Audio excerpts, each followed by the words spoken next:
Hello, and welcome back to Storytime with John. Not that I call it Storytime with John, that's just what I like to say at the beginning, apparently. Now, spot the difference. Oh, yes! I'm in a different position today. That's because my wife and I changed our living room round, so this is the new setup, alright? But it's not too different from the other way. I'm still facing at this angle to look at you. Yeah. So we're going to carry on today with our story, Charlie and the Great Glass Elevator, written by Roald Dahl. Now, yesterday, Mr. Wonka just explained to the old people in the bed what was in his amazing vitamin, what's it called? Wonkavite. And I think they're going to take it. So we're going to see what happens when they take this vitamin, which makes you 20 years younger. And I said yesterday if I had one, I'd be a wee babby again. Well, a child. A few years ago, I would have been a wee babby, but never mind, right? So, Charlie and the Great Glass Elevator, Chapter 15. Spoilers, it's called Goodbye, Georgina. When Mr. Wonka had finished reading the recipe, he carefully folded the paper and put it back into his pocket. A very, very complicated mixture, he said. So you can wonder it took me so long to get it just right. Can you wonder? He held the bottle up high and gave it a little shake, and the pills rattled loudly inside like glass beads. Now, sir, he said, offering the bottle to Grandpa George first. Will you take one pill or two? Will you solemnly swear, said Grandpa George, that it will do what you will say, and nothing else, eh? Mr. Wonka placed his free hand on his heart. I swear it, said he. Charlie edged forward. Grandpa Joe came with him. The two of them always stayed close together.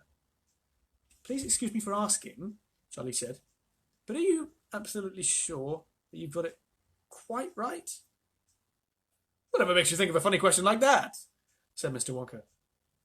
I was thinking of the gum, the chewing gum that you gave to Violet Beauregard, Charlie said. So that's what's bothering you, said Mr. Wonka. But don't you understand, my dear boy, that I never did give that gum to Violet? She snatched it without permission, and I shouted, Stop, don't, spit it out, but the silly girl took no notice of me.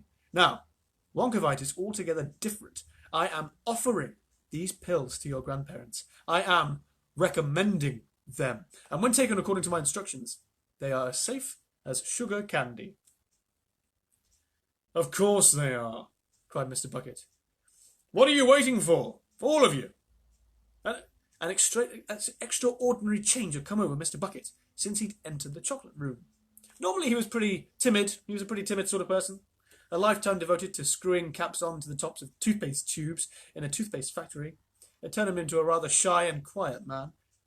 But the sight of the marvellous chocolate factory had made his spirits soar. What is more, the business of the pills seemed to have given him a terrific kick. Listen, he cried, going up to the edge of the bed. Mr. Wonka's offering you a new life. Grab it while you can.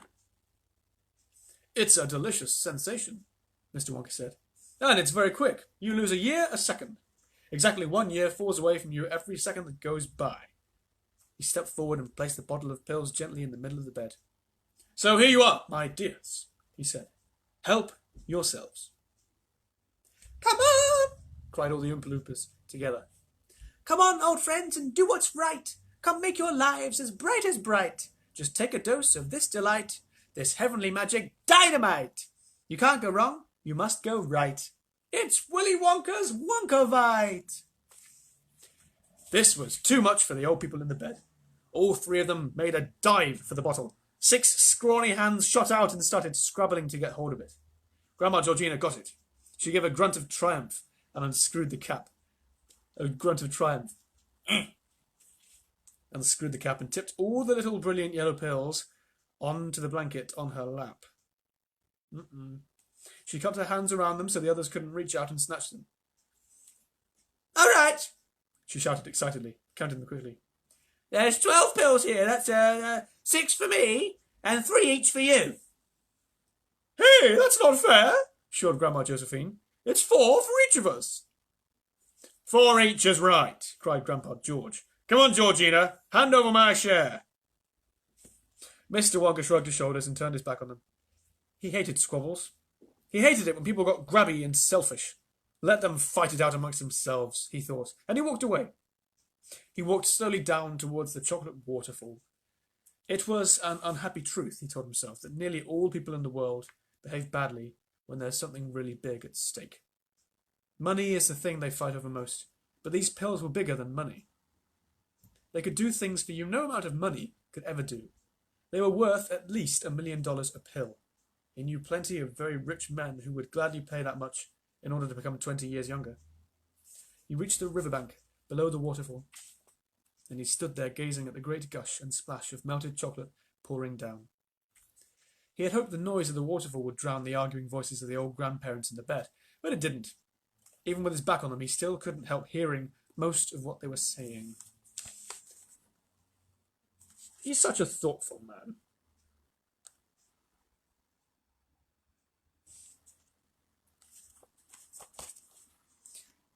Nothing at all like what Johnny Depp portrayed in that Tim Burton film, but never mind. I got them first! Grandma Georgina was shouting. So they're mine to share out! Oh, no, they're not! Shrilled Grandma Josephine. He didn't give them to you, he gave them to all three of us. I want my share, and no one's going to stop me getting it, yelled Grandpa George. Come on, woman, hand them over. Then came the voice of Grandpa Joe, cutting in sternly through the rabble. Stop this at once, he ordered. All three of you. You're behaving like savages. You keep out of this, Joe, and mind your own business, said Grandma Josephine. Now, you be careful, Josie, Grandpa Joe went on. 4 is too many for one person anyway. That's right, Charlie said. Please, Grandma, why don't you take 1 or 2 each, like Mr. Wonka said, and then leave some for Grandpa Joe and Mother and Father? Yes, cried Mr. Bucket. I'd love one. Oh, wouldn't it be wonderful, said Mrs. Bucket, to be 20 years younger and not have aching feet any more. Couldn't you spare just 1 for each of us, Mother? I'm afraid not, said Grandma Georgina. These pills are specially reserved for us 3 in bed. Mr. Wonka said so. I want my share, shouted Grandpa George. Come on, Georgina, dish 'em out. Hey, let me go, you brute, cried Grandma Georgina. You're hurting me. Ow! Oh, all right. All right. I'll share them out if you stop twisting my arm. That's better. Here's 4 for Josephine, and 4 for George, and 4 for me. Good, said Grandpa George. Now, who's got some water? Without looking around, Mr. Wonka knew that 3 Oompa Loompas would be running to the bed with 3 glasses of water. Oompa Loompas were always ready to help. There was a brief pause, and then... Well, here goes, cried Grandpa George. Young and beautiful, that's what I'll be, shouted Grandma Josephine. Farewell, old age, cried Grandma Georgina. All together now, down the hatch. There was silence. Mr. Wonka was itching to turn round and look, but he forced himself to wait. Out of the corner of one eye he could see a group of Oompa Loompas, all motionless, their eyes fixed intently in the direction of the big bed over by the elevator. Then Charlie's voice broke the silence. Wow, he was shouting. Just look at that! It's incredible! I can't believe it, Grandpa Joe was yelling. They're getting younger and younger. They really are. Wait, hang on a second. They're doing 4 each. That's 80 years. 80? Never mind. They'll get into their teenage years. That's going to be weird. Anyway, sorry. Younger and younger. They really are. Just look. Look at Grandpa George's hair. And his teeth, cried Charlie. Hey, Grandpa, you're getting lovely white teeth all over again. Mother, shouted Mrs. Bucket to Grandma Georgina. Oh, Mother, you're beautiful. You're so young. And just look at Dad, she went on, pointing at Grandpa George. Isn't he handsome? What's it feel like, Josie? Asked Grandpa Joe excitedly. Tell us what it feels like to be back to 30 again. Wait a minute. You look younger than 30. You can't be a day more than 20 now. That's enough, isn't it? I should stop there if I were you. 20 is quite young enough. Mr. Wonka shook his head sadly and passed a hand over his eyes. Had you been standing very closely to him, you would have heard him murmuring softly under his breath. Oh, dearie, dearie me. Here we go again. Shh. Traffic, am I right? Mother! Cried Mrs. Bucket, and now there was a shrill note of alarm in her voice. Why don't you stop, Mother? You're going too far. You're way under 20. You can't be more than 15. You're 10. You're getting smaller. Mother! Josie! Shouted Grandpa Joe. Hey, Josie! Don't do it, Josie. You're shrinking. You're a little girl. Stop her, somebody, quick! They're all going too far, cried Charlie. They took too much, said Mr. Bucket. Mother's shrinking faster than any of them, wailed Mrs. Bucket. Mother! Can't you hear me, Mother? Can't you stop? My heavens, isn't it quick, said Mr. Bucket. You seem to be the only one enjoying it. Shh! Please, story time. It really is a year a second. But they've hardly got any more years left, wailed Grandpa Joe. Mother's no more than 4 now, Mrs. Bucket cried out. She's 3, 2, 1. Gracious me! What's happened to her? Where's she gone? Mother! Georgina! Where are you? Mr. Wonka, come quickly. Come here, Mr. Wonka. Something frightful's happened. Something's gone wrong. My old mother's disappeared.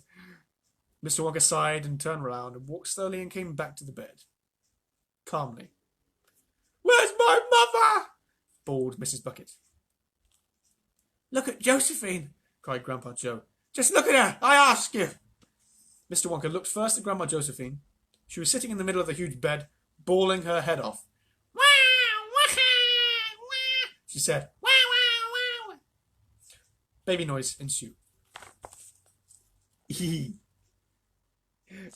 babies on the bed. And, oh boy.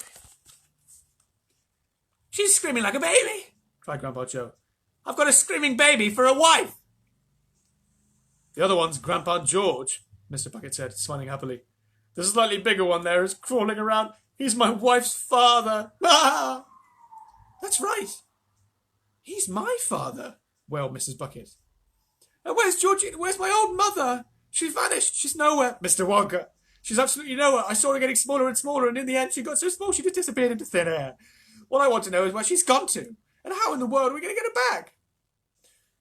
Ladies and gentlemen, said Mr. Wonka, coming up close and raising both hands for silence. Please, I beg you, do not ruffle yourselves. There's nothing to worry about. You call it nothing, cried poor Mrs. Bucket. When's my old mother gone down the drain, and my father's a howling baby?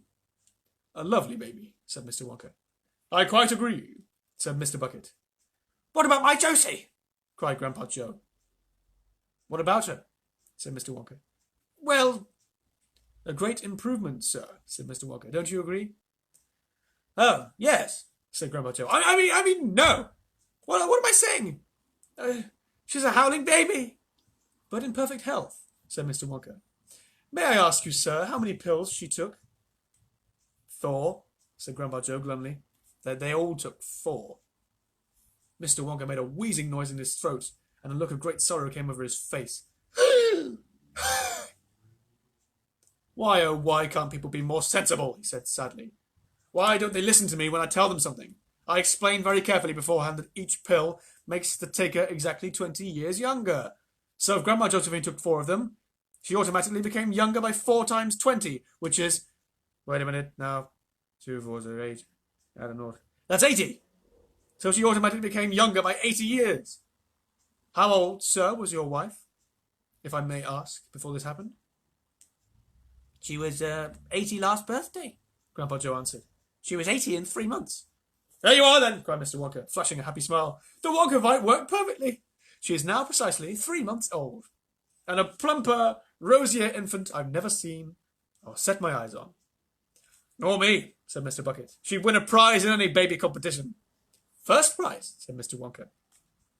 Cheer up, Grandpa, said Charlie, taking the old man's hand in his.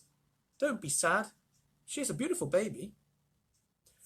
Madam, said Mr. Wonka, turning to Mrs. Bucket, how old, may I ask, was Grandpa George, your father? 81, wailed Mrs. Bucket. He was 81 exactly. Which makes him a great big bouncing 1-year-old baby boy, said Mr. Wonka happily. How splendid, said Mr. Bucket to his wife. You'll be the first person in the world to change her father's nappies. He can change his own. Would you please? I don't understand the motorbikes today. He can change his own rotten nappies, said Mrs. Bucket. What I want to know is where my mother... Where is she? Where's Grandma Georgina? Uh-huh, said Mr. Wonka. Oh ho, yes indeed. Where, oh where has Georgina gone? How old, please, was the lady in question? 78. Sorry, that was Mrs. Bucket. 78, Mrs. Bucket told him. Well, of course, laughed Mr. Wonka. That explains it. What explains what? My dear madam, said Mr. Wonka, if she was only 78 and she took enough Wonkavite to make her 80 years younger, then naturally she's vanished. She's bitten off more than she could chew. She's taken off more years than she had. Explain yourself, said Mrs. Bucket. Simple arithmetic, said Mr. Wonka. Subtract 80 from 78, and what do you get? -2, said Charlie. Hooray, said Mr. Bucket. My mother-in-law's -2 years old. Impossible, said Mrs. Bucket. It's true, said Mr. Wonka. And where is she now, may I ask? Said Mrs. Bucket. No, that's a good question, said Mr. Wonka. A very good question indeed, yes. Where is she now? You don't have the foggiest idea, do you? Of course I do, said Mr. Wonka. I know exactly where she is. Then tell me. You must try to understand, said Mr. Wonka, that if she is now -2, she's got to add 2 more years before she can start again from naught. She's got to wait it out. Where does she wait? Said Mrs. Bucket. In the waiting room, of course, said Mr. Wonka. Boom, boom, said the drums of the Oompa Loompa band. Boom, boom, boom, boom. And all the Oompa Loompas, all the hundreds of them, standing there in the chocolate room, began to sway and hop and dance to the rhythm of the music. Attention, please, they sang. Here we go. They like singing, don't they? Attention, please. Don't dare to talk. Don't dare to sneeze. Don't doze or daydream. Stay awake. Your health, your very life's at stake. Ho, ho, you say. They can't mean me. Ha, ha, we answer. Wait and see. Did any of you ever meet a child called Goldie Pinklesweet, who on her 7th birthday went to stay with Granny down in Kent? Hello. I'm in London, not in Kent, just saying.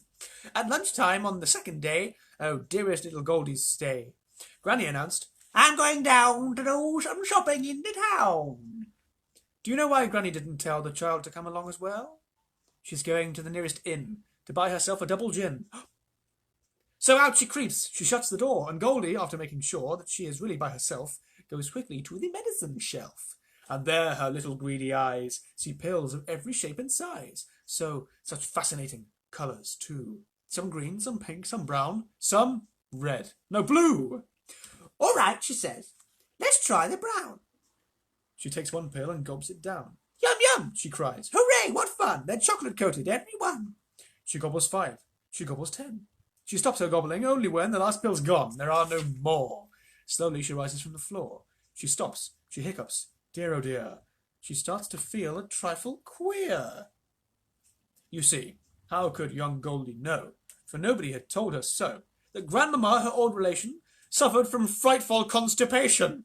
This means that every night she'd give herself a powerful laxative. And all the medicines that she'd bought were naturally of this sort.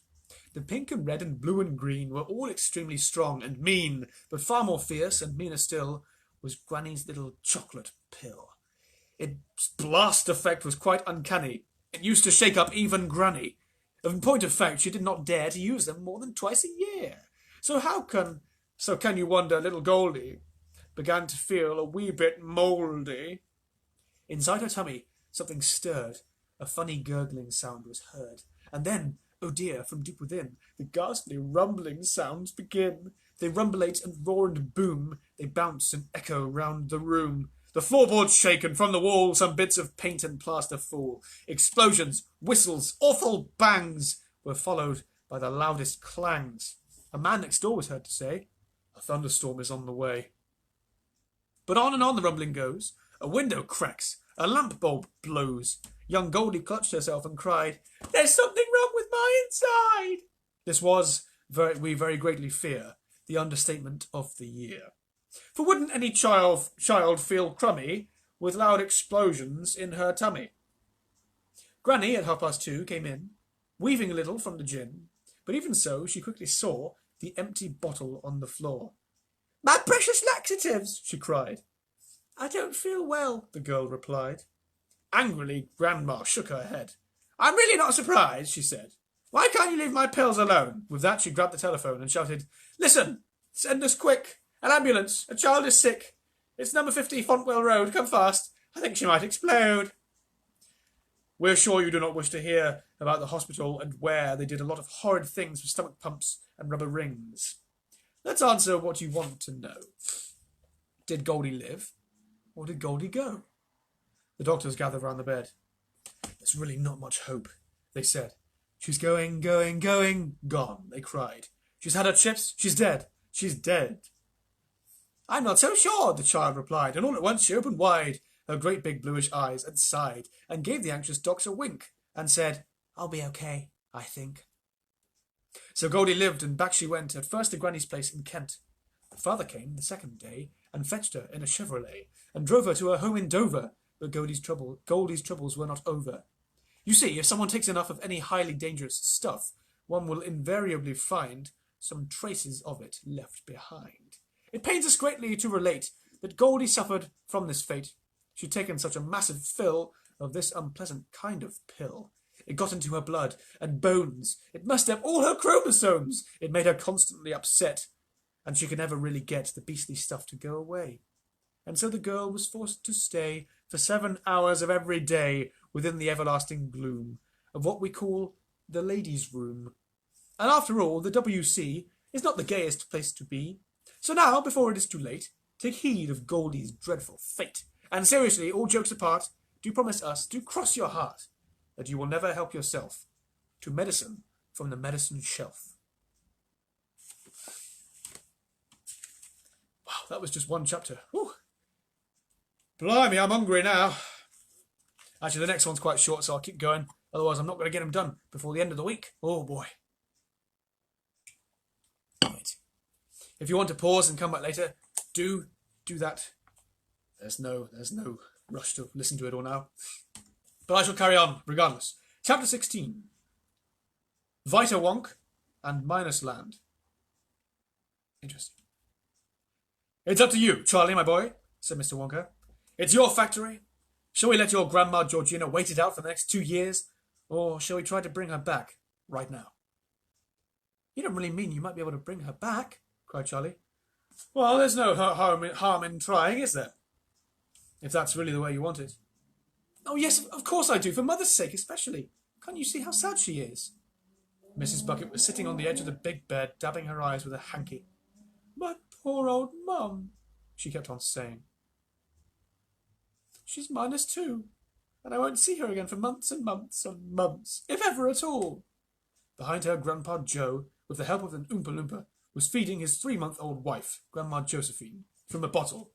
Alongside them, Mr. Bucket was spooning something called Wonka's Squodgemallow baby food. Whipple Scrunch's Fudgemallow. Squodgemallow. Oh. Anyway, that's Charlie in the Chocolate Factory. Squodgemallow baby food into 1-year-old Grandma George's mouth, but mostly all over his chin and his chest. Big deal, he was muttering angrily. What a lousy, rotten thing this is. They tell me I'm going to the chocolate factory to have a good time, and I finish up being a mother to my father-in-law. Everything's under control, Charlie, said Mr. Wonka, surveying the scene. They're doing fine. They don't need us here. Come on. We're off to hunt for Grandma. He caught Charlie by the arm and went dancing towards the open door of the great glass elevator. Hurry up, my dear boy, hurry up, he cried. We've got to hustle if we're going to get there before... Before what, Mr. Wonka? Before she gets subtracted, of course. All minuses are subtracted. Didn't you know any other arithmetic? Didn't you know any arithmetic at all? Any arithmetic? Or just maths? We say maths because arithmetic is actually very hard to say. They were in the elevator now, and Mr. Wonka was searching among the hundreds of buttons for the one he wanted.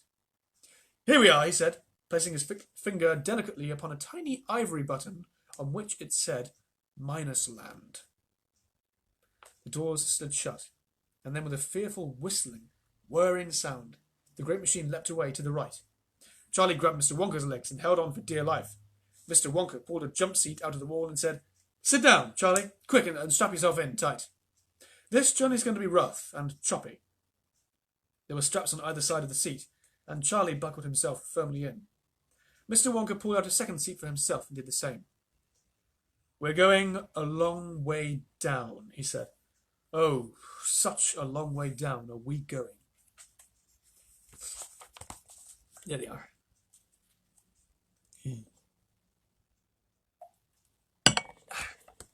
Lots of reading today. I might go past the half an hour mark. Yeesh. The elevator was gathering speed. It twisted and swerved. It swung sharply to the left. Then it went right, then left again. It was heading downward all the time. Down and down and down. "I only hope," said Mr. Wonka, "the Oompa Loompas aren't using the other elevator today." "What other elevator?" asked Charlie. "The one that goes the opposite way on the same track as this." "Holy snakes, Mr. Wonka, you mean we might have a collision?" "I've always been lucky so far, my dear boy." "Hey, take a look out there, quick!" Through the window, Charlie caught a glimpse of what seemed like an enormous quarry with steep, craggy brown rock face. And all over the rock face there were hundreds of Oompa Loompas working with picks and pneumatic drills. "Rock candy," said Mr. Wonka. "That's the richest deposit of rock candy in the world." The elevator sped on. There's a picture here. Keeps them fit being an Oompa Loompa. "We're going deeper, Charlie. Deeper and deeper. We're about 200,000 feet down already." Strange sights were flashing by outside. The elevator was travelling at such a terrific speed that only occasionally was Charlie able to recognize anything at all. Once he thought he saw in the distance a cluster of tiny houses shaped like upside-down cups, and there were streets in between the houses, and Oompa Loompas walking in the streets. Shh! That's 4 times now. Another time, as they were passing some sort of vast red plain dotted with things that looked like oil derricks, he saw a great spout of brown liquid spurting out of the ground high into the air. "A gusher!" cried Mr. Wonka, clapping his hands. "A whacking great gusher! How splendid! Just when we needed it!" "Oh, what?" said Charlie. "We've struck chocolate again, my boy. That'll be a rich new field. Oh, what a beautiful gusher. Just look at it go!"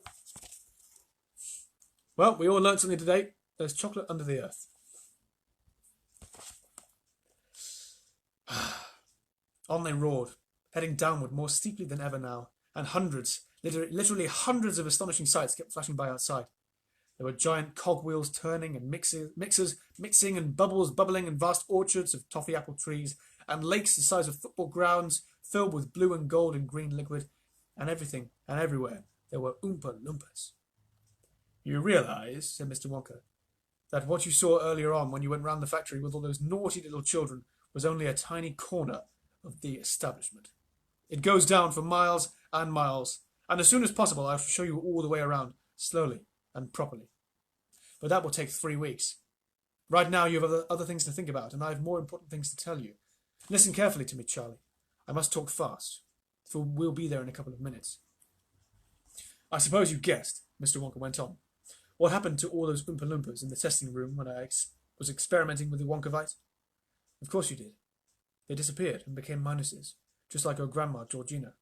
The recipe was miles too strong. One of them actually became minus 87. Imagine that." "You mean he's got to wait 87 years before he can come back?" Charlie asked.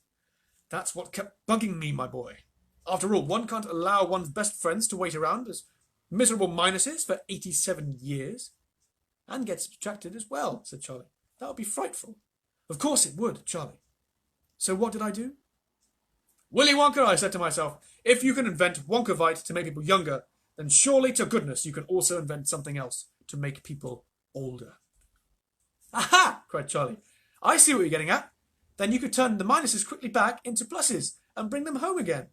"Precisely, my dear boy, precisely. Always supposing, of course, that I could find out where the minuses had gone to."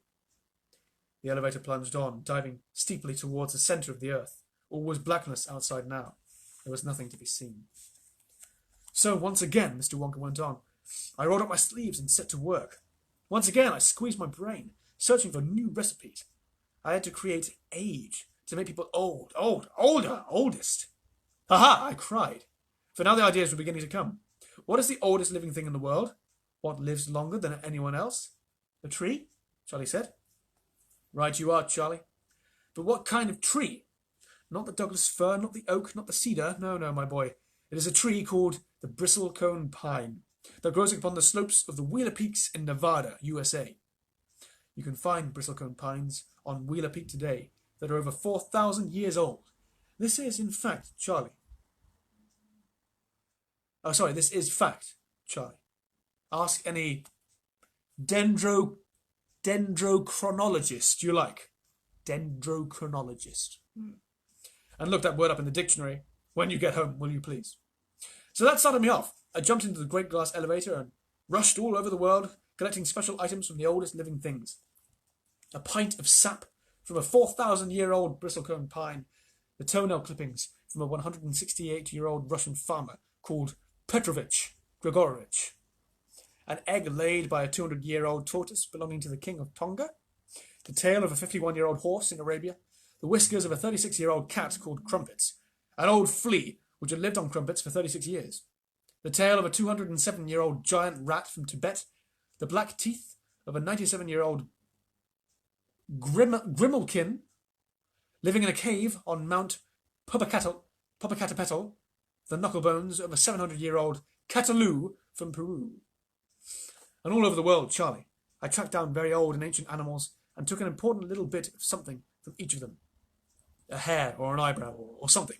It was no more than an ounce or two of the jam scraped from between its toes while I was sleeping. I tracked down the whistle pig, the bobolink, the skyrock, the polyfrog, the giant curlicue, the stingled slug, and the venomous squircle, who can spit poison right into your eye from 50 yards away.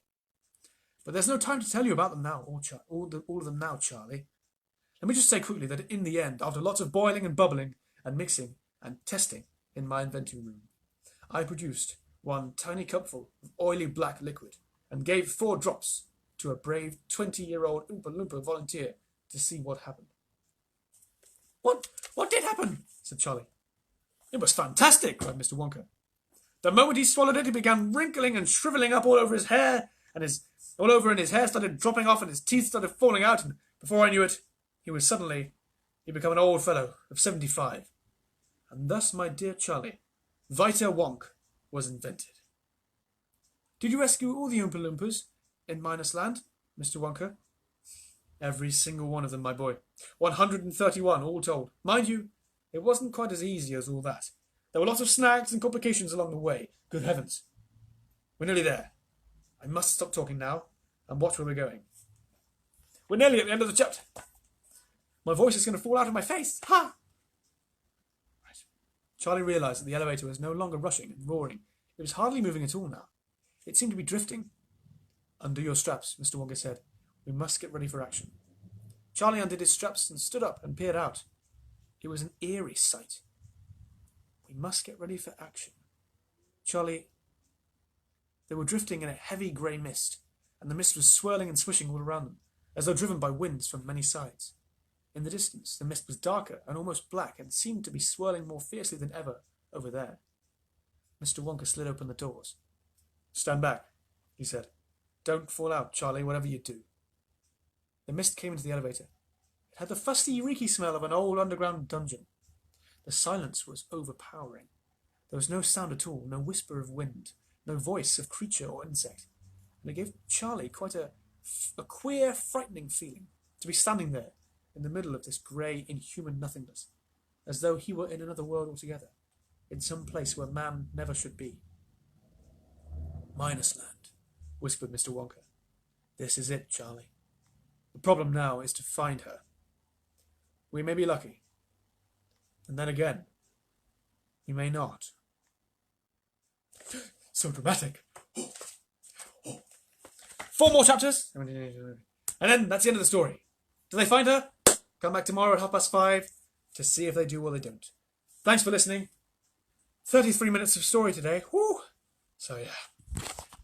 Good grief. See you tomorrow at 5:30. God bless you and stay well and stay safe.